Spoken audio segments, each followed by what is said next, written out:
ఆడుకుంటున్నారు. ఆవిడ వడ్డించేసింది, వెళ్ళి బట్ట కట్టుకుంది, వచ్చింది, ముగ్గురి మీద మంత్రాక్షతలు వేసింది, తినండి. ముగ్గురు త్రిమూర్తులు ఏ రూపాల్లో వచ్చారో ఆ రూపాల్లో తిన్నారు.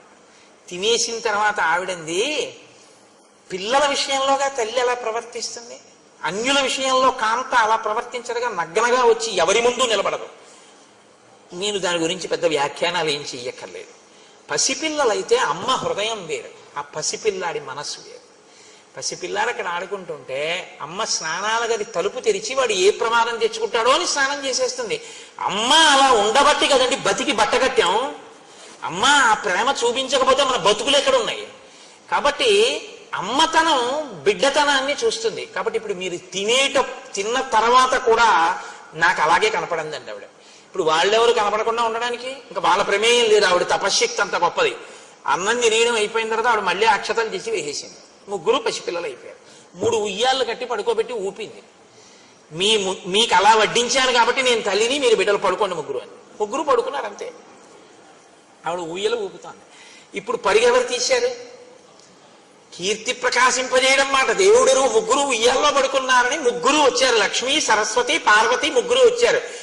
ఎలా? పూజ కోసం కాదు, భర్తలు నిమ్మని పరిగెత్తుకుంటూ వచ్చారు. అమ్మా అమ్మా పసిబిడ్డల్ని చేసేసావు కదమ్మా, మాకు మా భర్తల్ని ఇచ్చేవా అమ్మా అని అడిగారు. అదెంత పని? మళ్ళీ మంత్రాక్షతలు వేసింది. ముగ్గురు బిడ్డలయ్యారు. ముగ్గురిని ముగ్గురు కోడళ్ళకి ఇచ్చేసింది. ఇప్పుడు ముగ్గురు కొడుకులయ్యారు. లలితాపరాభట్టారిక స్వరూపం శాస్త్రంలో ఏదో ఆ లలితాపరాభట్టారిక స్వరూప స్థాయికి చేరింది అనసూయమ్మ. ఇది ఆవిడ గొప్పతనం.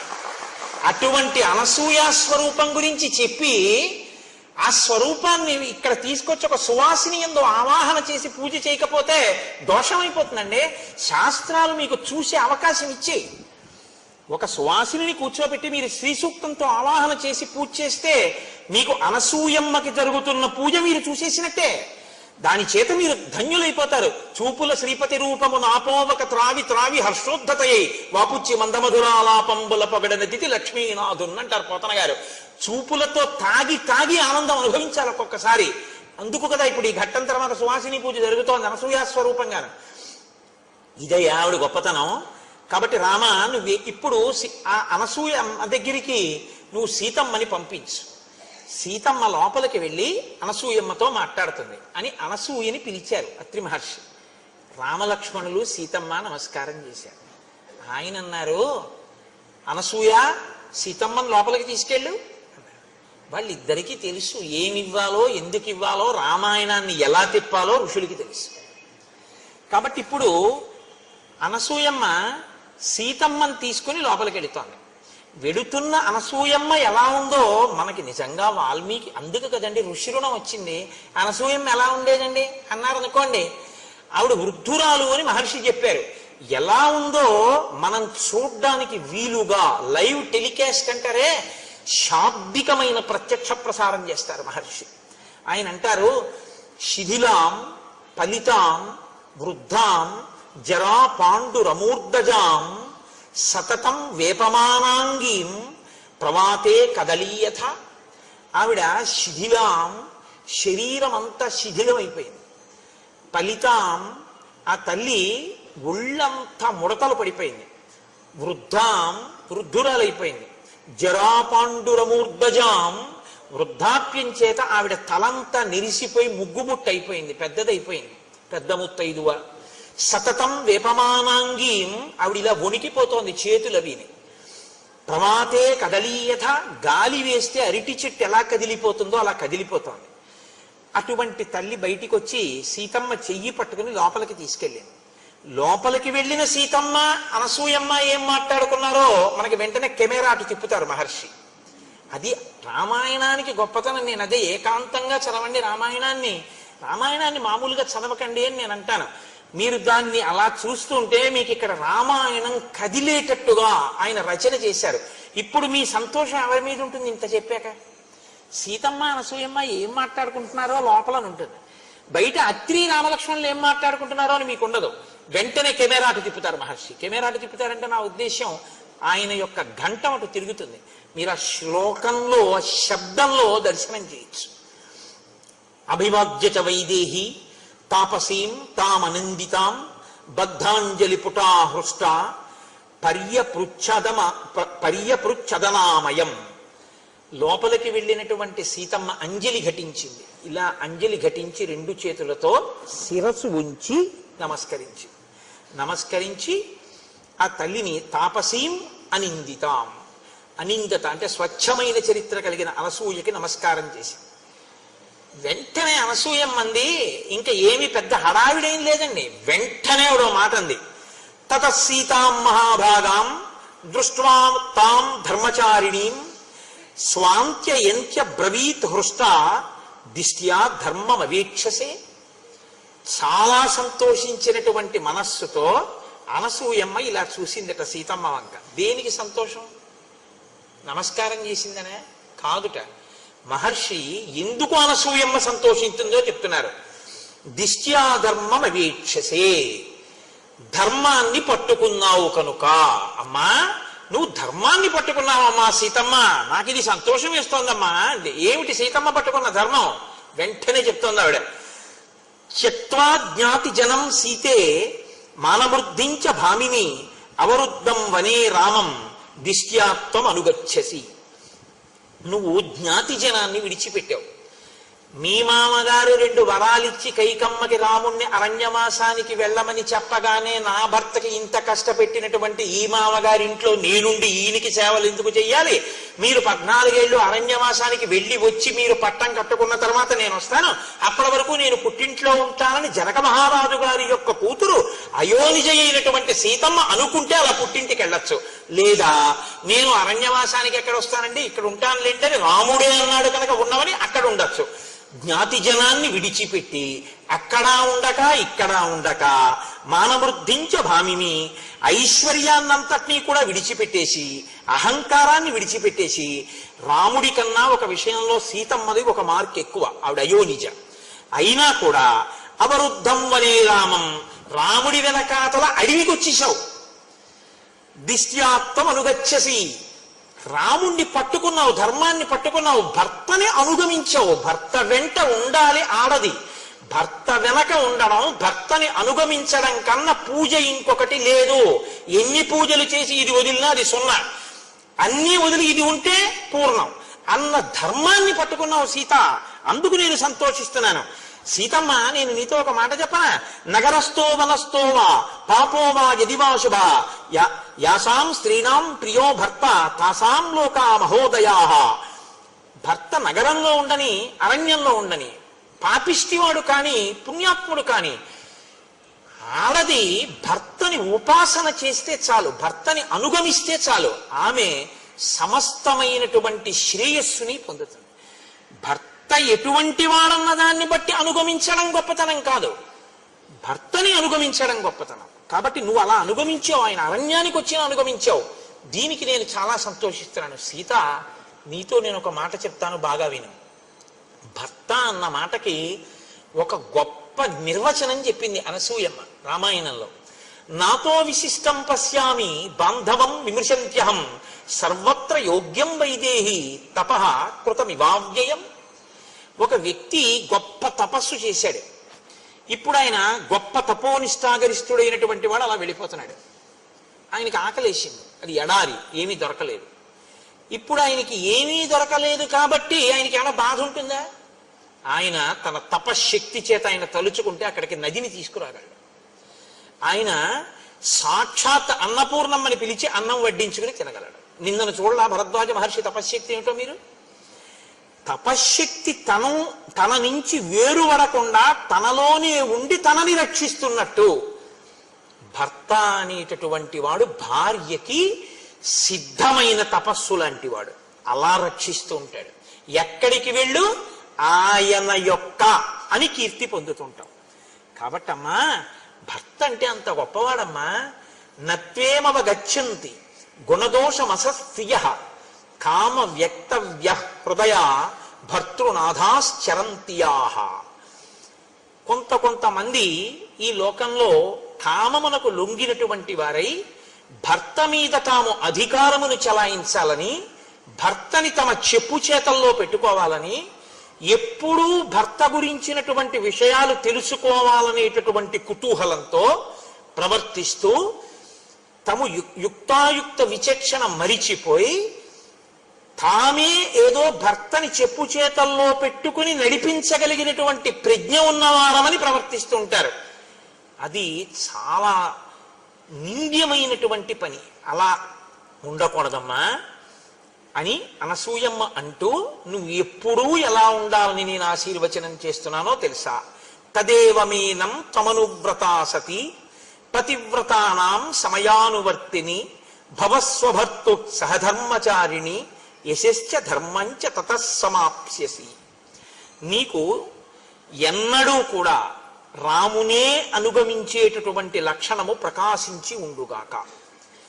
ఎన్నడూ నీవు పతివ్రతవై ఉందువు కాక. నీవు ఎప్పుడూ సహధర్మచారిణివై ఉందువు కాక. దాని వలన నీకు లోకంలో విశేషమైనటువంటి ధర్మావలంబకురాలవన్న కీర్తి ప్రకాశించుగాక. లోకంలో దాంపత్యము అంటే ఇంక ఎవ్వరినీ చెప్పరు. వరుణ్ణి నారాయణుడిగా తీసుకొచ్చిన దాంపత్యం అంటే మాత్రం ఎలా బతకండి అని చెప్తారంటే సీతారాములే, సీతారాముల్లా బతకండి అంటారు. అంటే అంతగా ఒకరినొకరు అనుగమించిన వారై, ఒకరి మనసులో ఒకరుండి, ఆమెకు ఆయనకు అభేదమై ఇద్దరుగా తిరుగుతున్న ఒక్కరై బతకినటువంటి స్థితికి సీతారాముల దాంపత్యం పరాకాష్ఠగా ప్రతీకగా నిలబడుతుంది. కాబట్టి అనసూయమ్మ ఈ మాట చెప్పి సంతోషిస్తే సీతమ్మంది, అమ్మా నైతదాశ్చర్యమార్యాయ యన్మాం తమభిభాషసే విదితుం తుం మహాప్యేతత్ మమాప్యేతత్ యథా నార్యాః పతిర్గురుః. తల్లి, నీవు ఇంత మహాపతివ్రతవి కాబట్టి ఇటువంటి మాటలు చెప్పడం ఆశ్చర్యం లేదమ్మా. కానీ అమ్మా, నాకు కూడా ఈ విషయంలో మంచి పూనిక ఉంది. యథా నార్యాః పతిర్గురుః. పతి అనేటటువంటి వాణ్ణి ఎప్పుడూ ఆడది అనుగమించాలి అనేటటువంటి విషయంలో నేను పూనిక ఉన్నదానను. అమ్మా, లోకంలో గుణములు లేనటువంటి వాణ్ణి కూడా అనుగమించేటటువంటి వాళ్ళు ఉన్నారు పతివ్రతలై. తన కళ్ళెదుట వేరొక భార్యతో క్రీడిస్తున్నటువంటి వాణ్ణి కూడా క్షమించగలిగినటువంటి భార్యలు ఉన్నారు. లేదా మీకు రామాయణంలో ఏదైనా మండోదరి కనపడదా? మండోదరి పతివ్రత కాదా? మహాపతివ్రత. అమ్మా, వాళ్ళు గొప్ప తప్ప నేను రాముణ్ణి అనుగమించడం పెద్ద గొప్పతనమే ఉందమ్మా. రాముడు ఎటువంటి వాడో తెలుసా? కిం పునర్యో గుణశ్లాఘ్య సానుక్రోశో జితేంద్రియ స్థిరానురాగో ధర్మాత్మ మాతృవత్ పితృవత్ ప్రియ. అమ్మా, ఎన్ని గుణములున్నాయమ్మా మహానుభావుడికి! ఇంద్రియములను జయించినటువంటి వాడమ్మా, దయాళువమ్మా, స్థిరమైన అనురాగం ఉన్నవాడమ్మా. కొన్నాళ్ళు ఈ భార్య యందు అనురాగంతో ఉండి రేపు పొద్దున్న ఇంకో భార్యని స్వీకరించేటటువంటి లక్షణం ఉన్నవాడు కాదమ్మా ఆయన. స్థిరమైన అనురాగం ఉన్నవాడమ్మా. మాతృవత్ పితృవత్ ప్రియ. ఆయన తల్లి తండ్రి యందు ప్రేమ ఎలా ఉంటుందో నాకు రాముని యందు ప్రీతి అలా ఉంది, ప్రేమ అలా ఉంది. మీరు బాగా జ్ఞాపకం పెట్టుకోండి ఈ మాటలకు అర్థం. ఇవాళ ద మోస్ట్ డిస్టార్టెడ్ వర్డ్ ప్రేమ అంటే, నేను ఆంగ్ల భాష ఉపయోగించానని మన్నించండి, అంతగా ఏ పదము కూడా లోకంలో తప్పుగా వాడబడనటువంటి మాట ఏదైనా ఉంటే ప్రేమ అన్న మాటే. ప్రేమ అన్న మాటని ఎవరి ఇష్టం వచ్చినట్టు వాళ్ళు వాడేస్తున్నారు.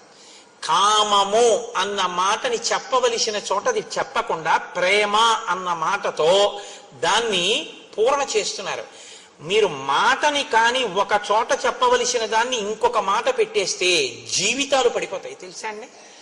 ఎందుకో తెలుసా? ప్రేమ అన్న మాటకు అర్థం ఏంటంటే, ప్రతిఫలాన్ని అపేక్షించకుండా అవతలి వ్యక్తి యొక్క అభ్యున్నతిని చిట్ట చివరి శ్వాస వరకు కోరుతూ వారి అభ్యున్నత కొరకు తన జీవితాన్ని కూడా పరిత్యజించగలిగినటువంటి స్థితి ఉన్నటువంటి వ్యక్తికి ప్రేమ కలిగిన వాడు అని పిలుస్తారు. ఇది ఎవరికి చెల్లుతుందంటే తల్లికి, తండ్రికి, గురువుకి, భర్తకి, వీళ్ళకి చెందుతుంది. ఎందుకనంటే ఒక తల్లి బిడ్డను ఎందుకు ప్రేమిస్తుంది? కడుపులో ఎందుకు పెట్టుకుంది? వైకుంఠం క్యూ కాంప్లెక్స్ లో వెళ్ళిపోతున్నటువంటి చంటి పిల్లవాడు ఏడిస్తే, నిన్నగాక మొన్న పెళ్ళైనటువంటి యవ్వనంలో ఉన్న తల్లి పిల్లవాడు ఏడిస్తే ఏడిచాడు కానీ ఇంతమంది మగవాళ్ల మధ్యలో నేను నా స్తన్యం ఇవ్వను అనకుండా, వాడు ప్రాణం ఎక్కడ పోతుందో అని అంతమంది మగవాళ్ళు ఉన్నారని కూడా చూడకుండా స్తన్యం ఇచ్చి పిల్లాన్ని ఎందుకు పోషిస్తోంది? పిల్లవాడి మలమూత్రాలు ఎందుకు ఎత్తుతోంది? తన నెత్తుటిని పాలగా మార్చి పిల్లవాడికి ఎందుకు పడుతోంది? వాడు ఏడిస్తే వాడి చెవిలో చీమ దూరిందని ఏ భాష చేత తెలుసుకుంటోంది? ఇది అమ్మతనం. ఈ అమ్మతనం ఉందే, ఈ అమ్మతనమే లోకంలో మొట్టమొదటి దైవ స్వరూపంగా గుర్తింపబడి గౌరవింపబడింది. ఈ అమ్మ ప్రాణం పోయేటప్పుడు ఆఖరణ కూడా ఆ కొడుకును ఒకసారి చూసి చచ్చిపోవాలనుకుంటుంది. ఆ కొడుకు ఒళ్ళో తలపెట్టుకు చచ్చిపోవాలనుకుంటుంది. కట్టుకున్నవాడున్నా వాడు కొరివి పెడితే బాగుండనుకుంటుంది. వాడు వైద్యం చేయించకపోయినా, ఎందుకమ్మా వాడు అన్నం పెట్టాడా వైద్యం చేయించాడా, ఆ పిల్లవాడు నాశనం అయిపోతాడమ్మా అన్నారు అనుకోండి ఎవరైనా, వద్దమ్మా అంత మాట అనకండమ్మా, వాడలా 10 కాలాలు బతకనివ్వండి, అంతేకాని నాకు అన్నం పెట్టకపోతే ఏమిటి, పెద్దదాన్ని అయిపోయిన ఎన్నాళ్ళు ఉంటాను, ఇవాళ ఉంటాను, రేపు పోతాను, వృద్ధిలోకి రావలసిన వాడు వాడంటు. ఇది అమ్మ అంటుంది. నాన్నగారు అంటారు, గురువు గారు అంటారు. దీనికి ప్రేమ అని పేరు. అంతేకాని ఓ తల్లి తండ్రి కష్టపడి తన కడుపున ఒక అందమైన పిల్ల పుట్టింది, దాన్ని కన్యాదానం చేసి దాని జీవితాన్ని అభ్యున్నతిలోకి తీసుకొద్దామని నిరంతరం కలలు వాళ్ళు కంటే, నీ సొత్తులా నువ్వు ఎక్కడో ఆ పిల్లని చూసి అయితే నాది కావాలి లేకపోతే ఎవరికో కాకూడదని నువ్వు ఆమె మీద యాసిడి పోసి ప్రేమ అని పిలవడం నీ కామానికి పరాకాష్ట తప్ప ప్రేమ ఎలా అయింది? ప్రేమ అన్న మాట వక్రంగా వాడకూడని రీతిలో వాడబడుతోంది. వాడి పాడు చేస్తున్నారు. ఇవాళ పిల్లలది కాదు తప్పు, పెద్దలదే తప్పు. ఇవ్వకూడని మాట మీరు అందించేశారు పిల్లలకి. వాడు ఆ మాట వాడుతున్నాడు. నేను కామించానని చెప్పండి వాడిని. మరి చెప్పలేడు, సిగ్గుపడతాడు. కామించడం అంటే ఏమిటో తెలుసా అండి? కోరడం, నాకే దక్కాలని అడగడం, దక్కకపోతే వ్యగ్రత కలగడం, దానికి కామం అని పేరు. అందుకే కామం పక్కన చెల్లెలు క్రోధం ఉంటుంది. ఎప్పుడు తీరితే తృప్తి, తీరకపోతే కోపం, రెండు ఉంటాయి. ప్రేమ అలా కాదు. వాడు చూశాడు సంతోషం, చూడలేరు సంతోషం, రెండిటికీ ఆశీర్వచనమే. ప్రేమని పట్టుకెళ్ళి కామం దగ్గర ప్రేమ వాడతావా? నువ్వు వాడి ఎన్ని లక్షల కుటుంబాల్లో అగ్నిహోత్రం పోసేశావు. నేను అందుకే మనవి చేస్తున్నాను, రచయితలు తమ బాధ్యతలు గుర్తించవలసి ఉంటుంది. చేతికి కళ ఉందని ఇష్టం వచ్చినట్టు పదాలు వాడి యువతరాన్ని పాడు చేసే అధికారం ఎవరికి లేదు. నేను ఈ మాట అంటే నాకు ఒక సినీ రచయిత ఫోన్ చేశాడు ఒకప్పుడు. కోటేశ్వరారు మీరు అన్న మాటలు నా హృదయాన్ని తాకి, నేను కొన్ని చాట్ల రాశాను, నన్ను మీరు క్షమించండి అన్నాడు. నేను ఎంత సంతోషించానో నిజంగా. ఆయన ఉదారుడు, సంస్కృతి ఉన్నవాడు. నేను చాలా సంతోషించాను. తప్పు చేయడం గొప్ప కాదు, తప్పు దిద్దుకోవడానికి సిద్ధపడడం గొప్ప. కాబట్టి ఆ తల్లి సీతమ్మ అంటోంది, అమ్మా యావృత్తిం వర్తతే రామ కౌసల్యాయాం మహాబల తమేవ నృపనారీణాం అన్యాసామపి వర్తతే. నా భర్త ఎంత గొప్పవాడో తెలుసా అమ్మా? ఎప్పుడైనా దశరథ మహారాజు గారు తన భార్య అయినటువంటి కౌసల్య, సుమిత్ర, కైకేయిని ఎంత ప్రేమగా చూసుకుని ఈ పిల్లలు పుట్టడానికి వాళ్ళని క్షేత్రములుగా స్వీకరించాడో, ఆ కన్న తల్లి అయినటువంటి కౌసల్యాదేవి పట్ల ఎటువంటి ప్రేమ చూపిస్తాడో, ఆమెను క్షేత్రముగా రాముడు పుట్టాడు. కానీ తను పుట్టకపోయినా వారి కడుపుల యందు తండ్రి గారికి క్షేత్రములు కనుక, తండ్రి గారి భార్యలు కనుక, తండ్రి గారి భార్యలన్న కారణం చేత కౌసల్యని ఎలా గౌరవించాడో మిగిలిన రాణుల్ని కూడా నా భర్త అంత తల్లి రూపంగా గౌరవించాడమ్మా. అంత గొప్పవాడు నా భర్త. సగృదృష్టాస్వపి స్త్రీషు నృపేణ నృపవత్సగపు చూపులతో చూసి భార్యాస్థానంలో నుంచో పెట్టాడో వాళ్ళ యొక్క అందాల్ని మా రాముడు ఎప్పుడూ చూడలేదు. ఇంత అందగత్తె కాబట్టే మా నాన్నగారికి రాణి కాగలిగిందన్న మాట అనలేదు. ఈమె మా తల్లిగారు కాబట్టి నా చేత నమస్కారం అన్నాడు. ఇది రాముని యొక్క సౌశీల్యం. నాకు తల్లి అరణ్యానికి బయలుదేరేటప్పుడు మా అత్తగారు కౌసల్య చెప్పింది, ఆగచ్చత్యాంశ్చ విజనం వనమేవం భయావహం సమాహితం మే శ్రశ్వాచ హృదయే తద్ధృతం మహత్. నేను అరణ్యానికి వచ్చేటప్పుడు మా అత్తగారు భర్తతో ఎలా ప్రవర్తించాలని చెప్పిందో అవన్నీ నా మనసులో ఉన్నాయమ్మా. ఒక అత్తగారి పట్ల ఎంత గౌరవంతో కోడలు మాట్లాడాలో రామాయణం మనకి నేర్పుతుంది. అందుకే మీతో నేను మనవి చేసింది, ధర్మశాస్త్రాలు, స్మృతులు, వేదం ఇవాళ చదవగలవా అంటే పక్కన పెట్టండి, రామాయణ కావ్యం చదవండి. అన్నిటి సారాంశం అది, ఏదో ఒక బ్రహ్మణం మీకు నేర్పుతుంది. ప్రవర్తన ఎక్కడ ఎలా ఉండాలో మనకి నేర్పుతుంది. అత్తగారు చెప్తే సరిపోయిందా? ఆడపిల్ల, ఈడపిల్ల కాదు, ఇక్కడ పుట్టిన పిల్ల ఇంకో వంశాన్ని ఉద్ధరించడానికి ఎడుతుంది వాళ్ళ ఇంటికి. ఆ పిల్ల అక్కడ ఐశ్వర్యాన్ని వృద్ధి చేయడానికి, ఆ వంశాన్ని వృద్ధి చేయడానికి ఇక్కడ శిక్షణ ఇవ్వబడాలి. తల్లి ఏం చెప్పింది సీతమ్మకి మరి? పాణిప్రదాన కాలేచ యత్ పురాత్వగ్ని సన్నిధౌ అనుశిష్టా జనన్యాస్మి వాక్యం తదపి మే ధృతం. అమ్మా, మా అమ్మ ఉందే, ఆవిడ అమ్మ అంటే ఆవిడ అయోనిజ, కానీ జనకుని జ్యేష్ఠపత్ని. మా అమ్మ నేను పుట్టింట్లో ఉన్నప్పుడు అత్తవారింట్లో ఎలా ఉండాలో నాకు నేర్పింది. అది ఎక్కడ వరకు నేర్పిందో తెలుసా అమ్మా? పెళ్లి చేస్తున్నప్పుడు, అగ్నిహోత్రం జరుగుతున్నప్పుడు కూడా నువ్వు నీ భర్తని అనుగమించాలి, అత్తమామల్ని గౌరవించాలి చెప్తూనే ఉంది. ఎక్కడి వరకు? పురాత్వగ్ని సన్నిధౌ, అగ్ని సన్నిధిలో కూడా పాణిప్రదాన కాలేచ, నా చెయ్యి రాముడి చేతిలో పెడుతున్న సుముహూర్త సమయంలో కూడా మీ ఇద్దరూ కలిసి బతకాలి, అతన్ని అనుగమించు, అతని మనసు నీ మనసు ఒకటి కావాలి తప్ప ఎన్నడూ మీ ఇద్దరూ రెండుగా ఉండకూడదు, ఒకటిగా బతకండి అని 1కి 10 మాటలు మా అమ్మ నాకు నేర్పిందమ్మా. అటువంటి తల్లి దగ్గర శిక్షణ పొందానమ్మా నేను. తన కీర్తి ఎక్కడి నుంచి వచ్చిందో నేర్పుతోంది. పరోక్షంగా అనసూయమ్మ, సీతమ్మ ఈ జాతికి నేర్పుతున్నారు. ఒక ఆడపిల్ల అత్తవారింట్లో ఎలా బతకాలో నేర్పవలసిన బాధ్యత తల్లిదండ్రులది. అయిందానికి కాందానికి జోక్యం చేసుకుని ప్రతిదానికి అత్తవారింటి విషయాలు కనుక్కుని వాళ్ళ నుంచి ఆడపిల్లని వేరు చేసే ప్రయత్నం పుట్టింటి వారు చెయ్యకూడదు. అక్కడ అత్తిపోయేటట్టుగా తల్లిదండ్రులు నేర్పాలి. ఇది నాకు నా తల్లి నేర్పింది.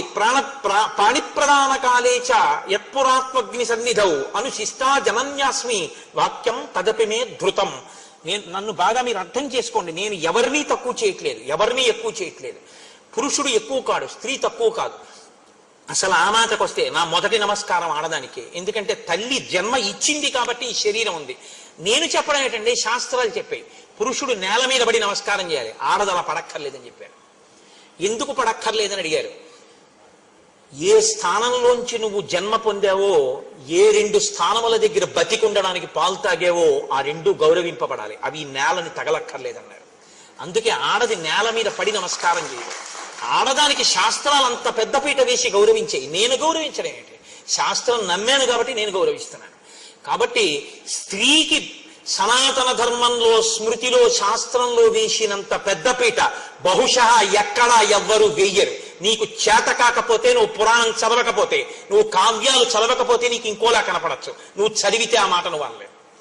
కాబట్టి సీతమ్మంది, అమ్మ నాకు నేర్పిందమ్మా మా అమ్మ. నవీకృతంతు తత్సర్వం వాక్తైస్తే ధర్మచారిణి పతి శుశ్రూషణాన్ నార్యా తపో నాణ్య విధీయతే. అమ్మ నాకు ఒక విషయం బాగా తెలుసు. ఏమిటో తెలుసా? అసలు ఆడది ప్రత్యేకంగా తపస్సు అనేటటువంటిది వేరే చెయ్యక్కర్లేదు. ఎందుకో తెలుసా? ఆయన గాయత్రి చేసుకోవాలి, సంధ్యావందనం చేసుకోవాలి. ఆయన సంధ్యావందనానికి స్నానం చేసి అక్కడ నీళ్ళెట్టింది, అయిపోయింది ఆవిడ తపస్సు. ఆయన చేసిన గాయత్రిలో సగం ఈవిడికి వేసాడు. ఆయన జపం చేసుకుని వచ్చి భోజనానికి కూర్చున్నాడు, ఆయనకి అన్నం వండి పెట్టింది, ఆయన చేసిన పూజలో సగం ఈవిడికి వేసేసాడు. ఆయన ఓ దేవాలయం కట్టడానికి విరాళం ఇచ్చాడు, అందులో సగం ఆవిడికి వేసేశారు. అందుకే ధర్మపత్ని సమేతస్య అంటే చాలు పడిపోయింది, అనకపోయినా పడిపోతుంది. ఎందుకో తెలుసా అండి? అలా ఓ దేవాలయం కట్టడానికి విరాళం ఇవ్వడానికి కావలసిన రీతిలో ద్రవ్యాన్ని ఆర్జన చెయ్యడానికి, పురుషుడు తిరగడానికి కావలసిన బలాన్ని సంతరింపజేయడానికి వంట చేసి పెట్టింది ప్రేమతో. కాబట్టి సగం ఫలితం ఆవిడికి వేశారు. కాబట్టి అమ్మా, ఆడదానికి తపస్సు అంటే భర్తని సంతోషంగా ఉంచడమే. ఇది లోకంలో ఎందుకు చెప్పారో తెలుసా అండి ఇంత గొప్ప మాట?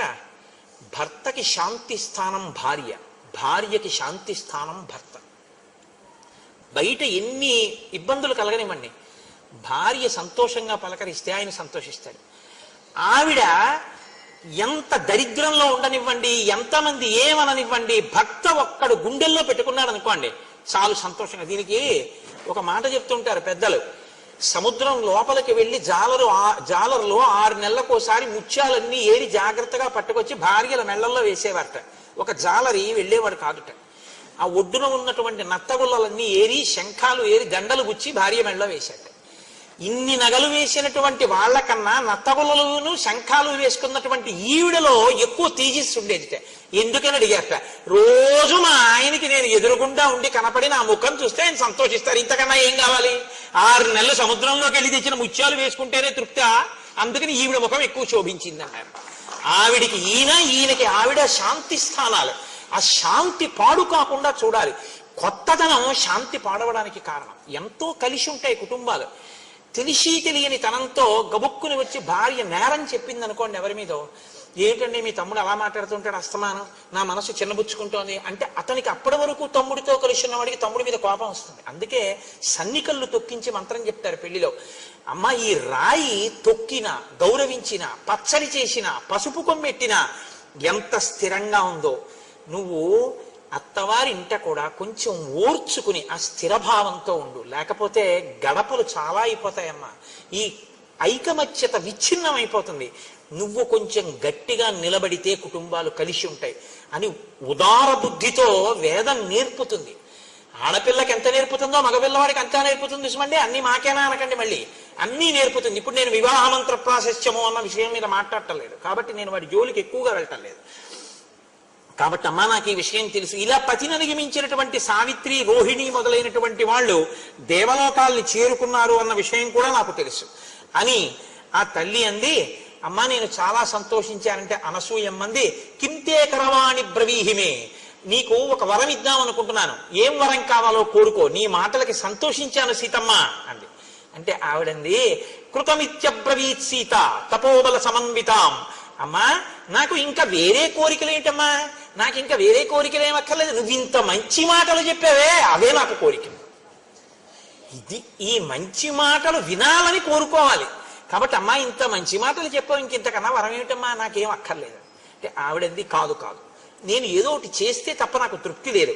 ఇదం దివ్యం వరం మాల్యం వస్త్రమాభరణాని చ అంగరాగంచ వైదేహి మహర్షం చానులేపనం మయా దత్తమిదం సీతే తవ గాత్రాణి శోభయేత్ అనురూపమసంక్లిష్టం నిత్యమేవ భవిష్యతి అంగరాగేణ దివ్యేన లిప్తాంగీ జనకాత్మజే శోభయిష్యసి భక్తారం యథా శ్రీర్ విష్ణుం అవ్యయం. ఎంత గొప్ప మాటలు వేసేస్తారండి మహర్షి నిజంగా. సీతమ్మ నీకు నేను బట్టలు ఇస్తున్నాను, ఈ బట్టలు నలగవు. నీకు అంగరాగములు ఇస్తున్నాను, ఇవి ఎప్పుడు శోభ తరగవు. అంగరాగములంటే శరీరముల యొక్క అంగముల యొక్క కాంతిని ఉద్దీపనం చేసేవి. ఇప్పుడు ఒక నుదురు ఉందనుకోండి, ఆ నుదురుగా అందం కన్నా నుదుటి మధ్యలో భ్రూ మధ్యమునందు బొట్టు ఉంచుకోండి, అందం దిగుడీకృతం అవుతుంది. ఎక్కడ ఏది పెట్టుకుంటే ఆ అంగములు శోభిస్తాయో దాన్ని అంగరాగం అంటారు. బొట్టు, చందనము ఇటువంటివి. అనులేపనము అంటే ఒంటికి రాసుకోవడం వల్ల శోభస్కరంగా ఉంటుంది. అంటే ఈ రోజుల్లో చెప్పాలంటే ఓ పౌడరు, ఫెయిర్ అండ్ లవ్లీ అనొచ్చేమో.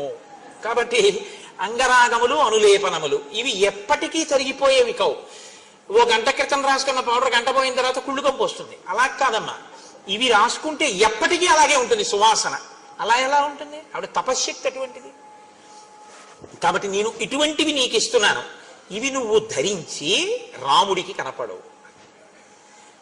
భార్య అందానికి సంతోషించవలసినటువంటి అధికారం లోకంలో భర్తదొక్కడిదే. ఆమె యొక్క అదృష్టానికి సంతోషించగలిగినటువంటి సుసంపన్నమైన హృదయం బిడ్డలందరిది. అందుకే కదా మనకు అమ్మవారు 2 రూపాల్లో ఉంటుంది. శివకామ సుందరి, లలితా త్రిపుర సుందరి. శివకామ సుందరిగా ఉంటే శివుని మనసులో కామం కలిగించగలిగినటువంటి భార్య, ఆయనకొక్కరికే అందం. మనకో లలితా త్రిపుర సుందరి, లోకానికంతటికీ జగజ్జనని, మనకే అమ్మ, ఆయనకి భార్య అయిన అందగత్తె. ఇది ఈ హృదయం కనపడాలి. ఇప్పుడు ఎవరికి కనపడాలి? రామలక్ష్మణుల దగ్గరికి వెడితే రాముడు ఆవిడ్ని చూస్తే నీలతో ఇద మధ్యస్థ విద్యుల్లేకే భువాస్వర, లక్ష్మితో కూడిన నారాయణుడిగా కనపడాలి ఇప్పుడు ఆ ఆనందంతో.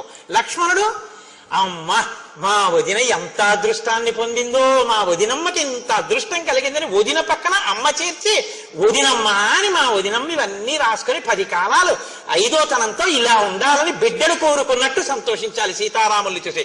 లక్ష్మీనారాయణులు లక్ష్మణుడికి కనపడాలి. సీతమ్మని చూసి సంతోషించినటువంటి ఆ శోభని చూసి సంతోషించినటువంటి హృదయపు పొంగు రాముడి ముఖంలో కనపడాలి. ఇవి అలా కనపడ్డాయిట వాళ్ళ దగ్గర. మనం ఎలా బతకాలో నేర్పుతారు. ఓ దంపతులు వస్తుంటే వాళ్ళిద్దరినీ చూసి అబ్బా లక్ష్మీనారాయణుల్లో ఉన్నారని నువ్వు అనగలగాలి. కాకి ముక్కుకి దొండపండు అన్న మాట దంపతుల మధ్య అనకూడదు, గుర్తుపెట్టుకోండి, ఎప్పుడు అనకూడదు. ఆవిడ చాలా బాగుంటుంది కానండి ఆయన బాగుండడనో, ఆయన చాలా బాగుంటారు కానండి ఆవిడేం బాగుండదనో, అంత మహానుభావుడికి ఆవిడ భార్య ఏమిటండనో, ఆవిడికి ఈయన భర్త ఏమిటండనో ఎప్పుడు అనకూడదు. ఎప్పుడూ దంపతుల మధ్యలో ఏమనాలంటే వారు ఒకరికొకరు తగినవారనే అనాలి. అందుకే శంకర భగవత్పాదులు శివానంద లహరి చేస్తే పార్వతీదేవి గొప్ప పరమశివుడు గొప్ప అంటే కళాభ్యాం చూడాలంకృత చికళాభ్యాం నిజిత ఫలాభ్యాం